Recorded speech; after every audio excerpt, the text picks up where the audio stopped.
오늘 하나님께서 우리에게 주시는 말씀은 요한복음 11장 45절에서부터 57절까지의 말씀입니다. 요한복음 11장 45절에서부터 57절까지의 말씀을 저와 여러분이 한 절씩 교독하시고 마지막 57절을 함께 읽겠습니다. 마리아에게 와서 예수께서 하신 일을 본 많은 유대인이 그를 믿었으나 그 중에 어떤 자는 바리새인들에게 가서 예수께서 하신 일을 알리니라. 이에 대제사장들과 바리새인들이 공회를 모으고 이르되 이 사람이 많은 표적을 행하니 우리가 어떻게 하겠느냐? 만일 그를 이대로 두면 모든 사람이 그를 믿을 것이요 그리고 로마인들이 와서 우리 땅과 민족을 빼앗아 가리라 하니 그 중에 한 사람 그 해의 대제사장인 가야바가 그들에게 말하되 너희가 아무것도 알지 못하는도다. 한 사람이 백성을 위하여 죽어서 온 민족이 망하지 않게 되는 것이 너희에게 유익한 줄 생각하지 아니하는도다 하였으니 이 말은 스스로 함이 아니요 그 해의 대제사장이므로 예수께서 그 민족을 위하시고 또 그 민족만 위할 뿐 아니라 흩어진 하나님의 자녀를 모아 하나가 되게 하기 위하여 죽으실 것을 미리 말함이러라. 이날부터 그들이 예수를 죽이려고 모의하니라. 그러므로 예수께서 다시 유대인 가운데 드러나게 다니지 아니하시고 거기를 떠나 빈들 가까운 곳인 에브라임이라는 동네에 가서 제자들과 함께 거기 머무르시니라. 유대인의 유월절이 가까움에 많은 사람이 자기를 성결케 하기 위하여 유월절 전에 시골에서 예루살렘으로 올라갔더니 그들이 예수를 찾으며 성전에 서서 서로 말하되 너희 생각에는 어떠하냐? 그가 명절에 오지 아니하겠느냐? 함께 읽겠습니다. 이는 대제사장들과 바리새인들이 누구든지 예수 있는 곳을 알거든 신고하여 잡게 하라 명령하였음이러라. 아멘. 우리 하나님이 참 위대하신 하나님이십니다. 정말 어떤 상황에서도 상관없이 하나님은 그 뜻을 반드시 이루시는 분이십니다. 물론 하나님이 위대하신 이유야 한없이 우리가 이야기할 수 있겠지만 우리 인간 세상의 모든 문제들과 복합성을 생각할 때 전혀 가망성이 없어 보이는 일들은 하나님이 보실 때엔 전혀 아무렇지도 않은 그런 변수들로 가볍게 해결하실 수 있는 그런 문제인 것 같습니다. 성경은 처음부터 마지막까지 그런 이야기들로 가득 차 있습니다. 인간이 실패와 좌절 그리고 죄악과 욕심 때문에 하나님의 일이 완전히 그르치는 것 같다가도 어느 순간에 보면 하나님의 뜻은 온전히 이루어져 있습니다. 예를 들어 요셉의 이야기만 보아도 그렇습니다. 형들의 악한 마음이 요셉을 시기하게 되었고 결국엔 그를 노예로 이집트로 팔아 넘겼습니다. 그런데 하나님께서는 그 요셉을 이집트에서 가장 높은 자리에 올리시고 결국엔 이스라엘의 부족 모두를 구원하는 도구로 사용하셨습니다. 그 이후에 출애굽기를 보아도 같은 패턴이 반복됩니다. 완악한 바로의 마음과 그 약한 행실들은 하나님 나라 백성들을 절멸시키고 아브라함과 맺으신 언약이 마치 무너질 것 같아 보입니다. 하지만 오히려 바로의 결정으로 요게벳이 갈대 상자를 만들어 어린 아기를 왕궁으로 흘러가게 하였고 결국 이집트 입장에서 보았을 땐 역사상 최악의 적인 모세를 바로의 손으로 직접 길러내게 되었습니다. 바로가 하나님을 상대로 버티는 모든 순간은 오히려 하나님의 능력이 그 땅을 뒤덮는 결과로 나타났고 남은 것은 결국 하나님의 영광밖에는 없었습니다. 하나님 말씀 속에는 이런 역설이 무수하게 반복됩니다. 고난과 역경 그리고 인간의 모든 실수와 죄악을 덮고도 남으시는 하나님의 영광과 능력 그리고 은혜가 결론으로 남아나게 됩니다. 아마 시간 관계상 이 모든 예를 성경으로부터 다 찾아 말을 하기가 불가능할 정도로 그런 예가 많습니다. 오늘 본문의 말씀에는 이런 성경의 패턴이 가장 클라이막스에 해당하는 장면이 등장합니다. 마치 이 앞의 모든 역설과 하나님의 계시가 바로 이때를 위해 준비된 포석이었던 것처럼 보입니다. 오늘 유대인의 지도자라는 사람들이 모여서 나누는 논의는 정말 악하기 그지없습니다. 치밀한 집단 이기주의와 그 이기적인 마음이 그 속에 고스란히 담겨있는 그런 모의가 오늘 말씀 속에 등장합니다. 그리고 이는 하나님의 뜻과는 완전히 반대가 되는 내용을 담고 있습니다. 이 유대인의 지도자들이 커다란 위기를 느끼게 된 것은 직접적으로 나사로의 부활 사건 때문이었습니다. 나사로는 죽은 지가 4일이나 되었기 때문에 그에게 사망 선고를 내린 사람이 실수였다고 할 수 없을 만큼 그렇게 명확한 상황이었습니다. 이미 죽고 썩어서 냄새가 나는 사람이었는데 그런 시체가 생명을 얻어 살아난 사건이 일어났습니다. 그 전에 주님께서 많은 사람들의 병을 치유해 주셨고 오병이어를 먹이시고 귀신을 쫓는 그런 일들도 이 유대인의 지도자들에게는 위협적이었는데 죽은 사람이 부활한 것은 도저히 감당하기 어려운 위협으로 다가왔습니다. 유대 지도자들의 리더십이 흔들리는 상황이었고 많은 백성들은 이 주님이 옛 선지자들이 입을 닳도록 말했던 그 이스라엘의 진정한 영원한 왕 메시아임을 확신하는 말들이 백성들 사이에서 주고받아졌기 때문입니다. 우리가 다 알듯이 주님은 하나님의 기름 부으심 받은 사람 메시아임이 확실하지만 만일 진짜 그가 다윗의 자손 그리스도시라면 유대인들의 지도자들은 굉장히 곤란한 상황에 놓여 있었습니다.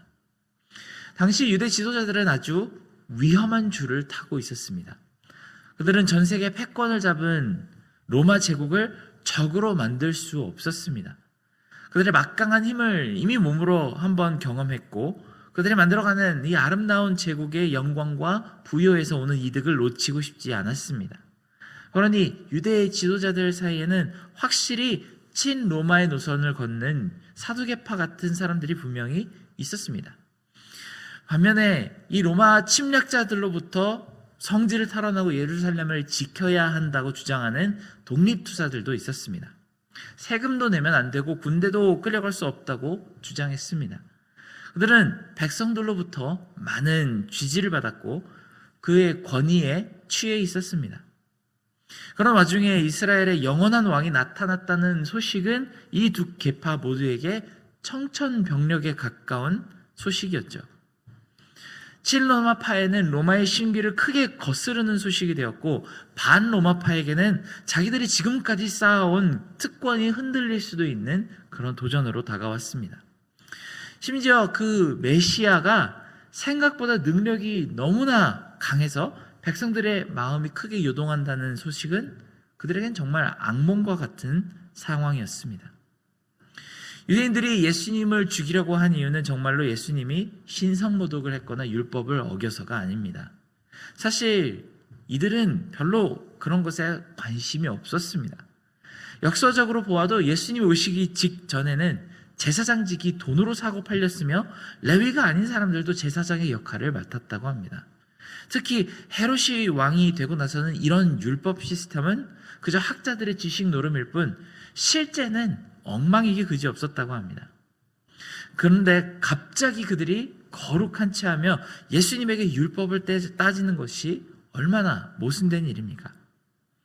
그들의 진짜 의도는 정말 하나님 앞에서 신실하고 정결한 언약 백성이 되는 것이 아니라 로마 제국을 자극하지 않으면서 여전히 백성들에게 존경과 지지를 받는 그것 하나뿐이었습니다. 인간적인 눈으로 보았을 때 우리는 왜 이런 사람들이 결정권을 갖고 마음대로 그것을 휘두를 수 있는지 이해가 가지 않는 상황이 참 많은 것 같습니다. 모두가 살아갈 수 있는 그 생문의 정반대의 길을 일부러 골라가며 절대 해서는 안 되는 실수를 연발하는 사람들을 인도자로 우리는 모시고 있고 모두를 파멸에 이르게 할 만한 미련한 사람들이 왜 리더로 서 있는지 이해하기 어려울 때가 종종 있습니다. 오늘 말씀엔 사실 커다란 아이러니가 두 개가 등장합니다. 한 가지는 말씀 속에 그대로 보이는 것처럼 대제사장인 가야바가 자기가 모르는 와중에 한 사람이 한 민족을 위해 죽는 것이 낫다라고 말하는 것입니다. 그가 이렇게 말하는 의도는 완전히 인간적인 이유였지만 사실은 이것이 복음의 가장 큰 틀이 되었습니다. 한 사람 전혀 죄를 짓지 않은 하나님의 어린 양 예수가 모든 사람을 대신해 십자가에 죽으신 것이 바로 복음입니다. 이것이 하나님의 뜻이었고 예수님이 앞으로 진짜 만국의 왕이 되시는 유일한 방법이 되었습니다. 그것을 모르는 상황에서 이 진리를 대제사장의 입에서 내뱉게 하신 것이 바로 우리가 이 말씀 속에서 볼 수 있는 첫 번째 아이러니입니다. 두 번째 아이러니는 지금 이 말씀만 보아서는 잘 모르지만 AD 90년경에 요한복음을 읽는 직접 독자들에게는 뼈저리게 와닿을 수밖에 없는 하나의 아이러니가 있습니다. 바로 48절에 로마인들이 와서 우리 땅과 민족을 빼앗아 가리라고 한 말입니다. 요한복음이 쓰여지기 20년 전에, 그러니까 예수님이 돌아가시고 승천하신 지 약 40년 후인 AD 70년에 방금 읽었던 그 말씀이 실제로 일어나기 때문입니다. 종교 지도자들이 메시아를 십자가에 죽여서라도 지키려고 했던 이스라엘 민족과 그 땅은 그들의 오만함 때문에 결국 로마 군대가 들이닥쳐 모조리 확살하고 성전을 완전히 불태우는 그런 일이 일어납니다. 아마 요한복음을 읽는 당시 독자들은 이 두 가지 아이러니를 바라보며 결국 유대 지도자들이 원하는 것은 단 한 가지도 이루어지지 않았던 반면에 하나님의 일은 완전히 모든 것이 다 성취되었다는 것을 깨달으며 이 말씀에 감탄했을 것입니다. 유대 지도자들은 자신의 권위도 위신도 지키지 못했습니다. 그리고 예수 그리스도께서 만국의 왕이 되시는 것 또한 전혀 막지 못했습니다. 다니엘이 보았던 것처럼 그리스도는 뜨인 돌이 되어서 로마 제국을 완전히 장악하셨습니다. 그리고 지금까지 전 세계 역사를 주관하는 가장 힘있는 능력으로 그리고 온 세상의 왕으로서 다스리고 계십니다. 지금도 보면 세상의 많은 리더들과 권세자들이 자신의 뜻을 이루려고 분주하게 움직이고 있습니다. 그들은 필요하다면 예수님과 어깨동무를 해서라도 자신의 이익을 주장하고 그 다음 순간 불리하다 싶으면 언제라도 예수님의 적이 되어서 싸우고 있습니다.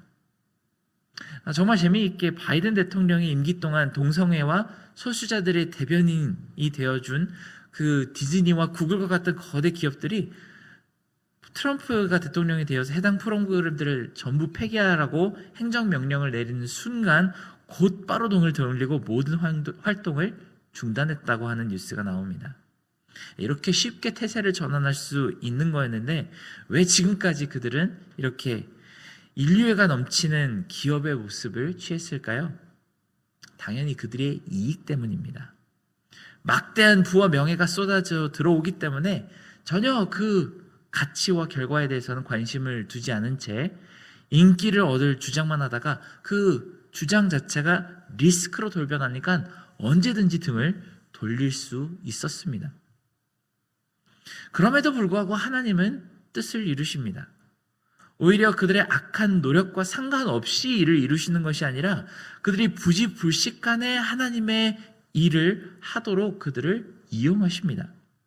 마치 골리앗이 이스라엘의 군사들을 죽이려고 허리에 칼을 차고 나왔는데 그 칼은 자기 목을 치는 다윗의 도구가 되었던 것처럼 악은 하나님이 역으로 선을 이루시기 위해 이용하시는 도구가 되기도 합니다. 사실 우리는 이 세상에 살면서 이 세상 속에 있는 권세와 리더들의 횡포를 보고 두려움을 느낄 때가 참 많이 있습니다. 특히 올 2025년은 시작부터서 온 세계에 그런 뉴스가 가득 차 있습니다. 날마다 내 이웃과 내 주변의 삶이 어떻게 변할지 모르는 그런 불안감을 가지고 살아가고 있습니다. 하지만 하나님은 어제나 오늘이나 영원토록 동일하시게 그분의 뜻을 묵묵히 이루어 나가십니다. 세상이 어떻게 변해도 그것을 변경시키거나 무르거나 막을 수가 없습니다. 그렇다면 이 변화하는 세상에 울고 웃는 것보다는 변하지 않으시는 하나님과 함께 살며 하나님의 뜻을 이루어 가시기를 기도하고 기다리는 우리가 되어야만 하겠습니다. 시편 1편에서는 악인이 마치 바람에 흩날리는 겨와 같아서 한 곳에 머무를 수 없어 이렇게 저렇게 휩쓸려 다닌다고 표현합니다. 그리고 실제로 세상을 보면 그 말이 참 맞습니다. 하지만 의인은 시냇가에 심은 나무와 같아서 사시사철 푸른 잎사귀와 열매를 맺는다고 표현합니다. 그런 우리의 모습이 하나님의 눈앞에 발견되기를 위해 함께 기도하고 인내하며 하나님의 뜻을 구하는 하루가 되시기를 바랍니다. 함께 기도하겠습니다.